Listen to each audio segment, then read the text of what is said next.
passe-t-il quand l'amour nous est arraché? Alex avait aimé Kumba pour son indépendance, sa force, son ambition. Elle n'était pas comme les autres. Elle avait ce regard perçant, cette façon de contrôler chaque situation, de toujours avoir le dernier mot. Mais c'était aussi ce qui l'avait effrayée. Quand Kumba aimait, elle ne lâchait pas. Elle ne supportait pas l'échec. Et perdre Alex, c'était impensable. Après leur rupture, Kumba a changé. Ses nuits sont devenues des heures d'insomnie passées à fixer son téléphone, à relire leurs messages, à attendre un signe d'Alex. Mais lui avait déjà tourné la page. Un jour, en le suivant discrètement, elle le vit entrer dans un restaurant du 12e. À une table au fond, une femme, belle, élégante, riant à ses blagues comme Kumba le faisait avant. Quelque chose s'est brisé en elle. Ce soir-là, en rentrant chez elle, elle a vidé une bouteille de vin et allumé une bougie.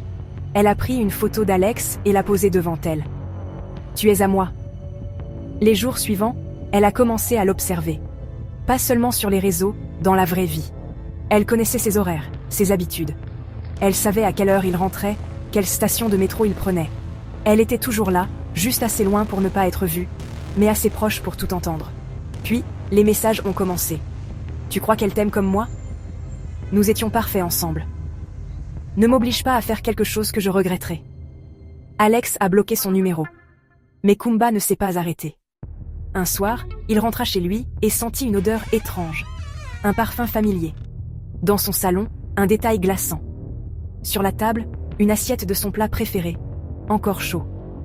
Son appartement était fermé à clé. Il était seul, n'est-ce pas? Puis son téléphone vibra. Numéro inconnu. Il décrocha lentement. Un souffle. Puis une voix, douce et glaciale à la fois. « Tu n'aurais jamais dû me quitter, Alex. » Et puis, plus rien. Alex quitta Paris la semaine suivante. Il changea de numéro. Effaça ses comptes sur les réseaux. Il voulait disparaître. Mais parfois, en pleine nuit, il se réveillait en sursaut, certain d'avoir entendu quelqu'un chuchoter son nom, dans ses rêves. Et dans l'ombre, une silhouette immobile le regardait dormir.